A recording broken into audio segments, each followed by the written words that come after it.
আজকের সংসদে আমার সবচেয়ে ভালো একটি বিষয় লেগেছে, আমরা বিরোধী দলীয় সংসদ সদস্যদের দিকে যখন তাকিয়েছি, ভিডিওতে দেখেছি, অধিকাংশর মাথায় আমরা টুপি দেখতে পেরেছি, অধিকাংশর মুখে দাড়ি দেখতে পেরেছি। যেই দাড়ি টুপিওয়ালাদেরকে গত 16 বছরে জঙ্গি বলা হতো, রাজাকার, তালেবান বলা হতো, আজকে সেই দাড়ি টুপিওয়ালাদের মুখরিত করেছেন সেই সংসদ ভবন। এবং বিরোধী দলীয় ফোরামের দিকে আমরা লক্ষ্য করে দেখেছি, প্রায় সবার মাথায় রসুলের সুন্নাতি টুপি ছিলেন। নিঃসন্দেহে আমি মনে করি এটা বাংলাদেশের যে নতুন যাত্রা, নতুন ইতিহাস, ইসলামপন্থীদের যে অগ্রযাত্রা, এতগুলো আলেম ওলামার সমাবেশ সমাহার আমরা দেখতে পেরেছি। এখান থেকে আমরা আশান্বিত হয়েছি যে বিরোধী দলীয় সংসদ সদস্যরা যত সংখ্যাই কম হোক না কেন, 77 জন হোক না কেন, তারা সঠিকভাবে দায়িত্ব পালন করবেন এবং তারা দুর্নীতিমুক্ত, অন্যায় অত্যাচার মুক্ত, চাঁদাবাজ মুক্ত, তাদের নির্দিষ্ট এলাকা গঠন করার মাধ্যমে বাংলাদেশকে একটা মেসেজ দেবেন।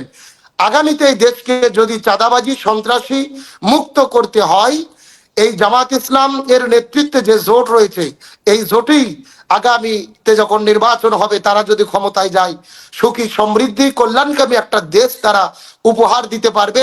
এখান থেকে আমরা আশান্বিত এবং আমরা হতাশা নই।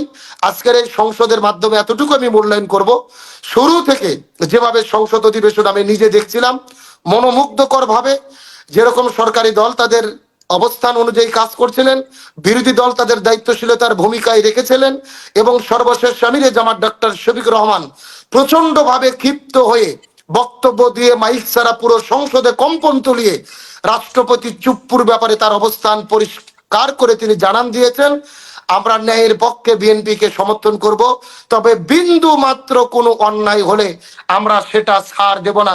এটা কিন্তু পরিষ্কার ভাবে আজকে একটা মেসেজ দিতে পেরেছেন।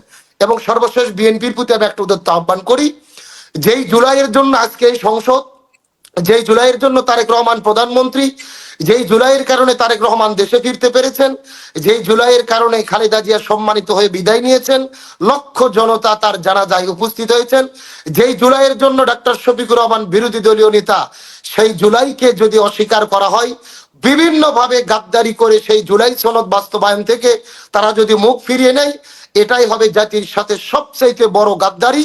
আর এই গাদ্দারি বিএনপি করে যদি নিজের পায়ে নিজে কুড়াল মারে, আবারও জুলাই ফিরে আসবে, আবারও জনগণ রাজপথে নামবে, অন্যায়ের বিরুদ্ধে দাঁড়াবে।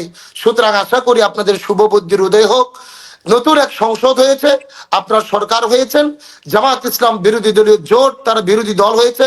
সুতরাং আপনারা সঠিকভাবে দায়িত্ব পালন করেন, জুলাই সনদ বাস্তবায়ন করেন, জনগণের মানুষের আশা আকাঙ্ক্ষার প্রতিফলন ঘটান, তাহলেই এই জাতি আপনাদের সমর্থন করবে, সুন্দরভাবে এই দেশ আপনারা পরিচালনা করতে পারবেন এবং চলমান যে সংকট তৈরি হয়েছে, এই সংকট থেকে উত্তোলন হবে বলে আমি আশা করি। আমার মনে হয় যে ওনার যদি ন্যূনতম লজ্জাবোধ থাকতেন, আজকে সংসদে যে ঘটনা ঘটেছে, বিরোধী দলীয় সংসদ সদস্যরা যেভাবে ওনার বিরুদ্ধে স্লোগান দিচ্ছিলেন ফেসিস্ট বলে এবং ওনার বিরুদ্ধে মিছিল করছিলেন, আমার আগে ভাই যে কথাটি বললেন, ইতিহাসে এটা একটা বিরল ঘটনা। রাষ্ট্রপতির যদি ন্যূনতম লজ্জাবোধ থাকতো, তো ওনার একটু লজ্জাবোধ থাকলে উনি ওখান থেকে বক্তব্য না দিয়ে পদত্যাগের ঘোষণা দিয়ে উনি ওখান থেকে চলে যেতে পারতেন। এবং উনি ওনার বক্তব্যের মধ্যে বলছেন যে গত 17 বছর বাংলাদেশে ফেসিস্টদের অত্যাচার নির্যাতন চলেছে, অথচ উনি নিজেই ফেসিস্ট। উনি আওয়ামী সরকারকে বলছেন যে ফেসিস্টদের নির্যাতন অত্যাচার হয়েছে বাংলাদেশের সাধারণ জনগণের উপরে, অথচ উনি নিজেই সেই ফেসিস্টের সবচেয়ে বড় অংশ। নিজের বক্তব্য নিজের দলের বিরুদ্ধে তিনি নিজেই দিচ্ছেন। এমনকি তিনি বলেছেন যে বিগত সালে আওয়ামী লীগ বাংলাদেশকে নাকি দুর্নীতিতে চ্যাম্পিয়ন করেছেন, যেই দুর্নীতিতে চ্যাম্পিয়ন করেছিলেন বিএনপি, আজকে উনি বক্তব্য দিচ্ছেন যে আওয়ামী লীগ বাংলাদেশের টাকা লুটে ফুটে বিদেশে নিয়ে গিয়ে দুর্নীতিতে চ্যাম্পিয়ন করছেন। অর্থাৎ তিনি কিভাবে পোল্ট্রি নিয়ে একই মুখ দিয়ে কিভাবে বক্তব্য দিচ্ছেন, যেরকম আগে জয় বাংলার স্লোগান দিয়েছেন, এখন বাংলাদেশ জিন্দাবাদ বলছেন। এখান থেকে প্রমাণ হয় ন্যূনতম কোনো ব্যক্তিত্ব, কোনো হায়া, লজ্জাবোধ তার ভেতরে যে নেই, এটা প্রমাণ হয়েছে। তবে আমি সর্বশেষ বিষয়টি শেয়ার করতে চাই।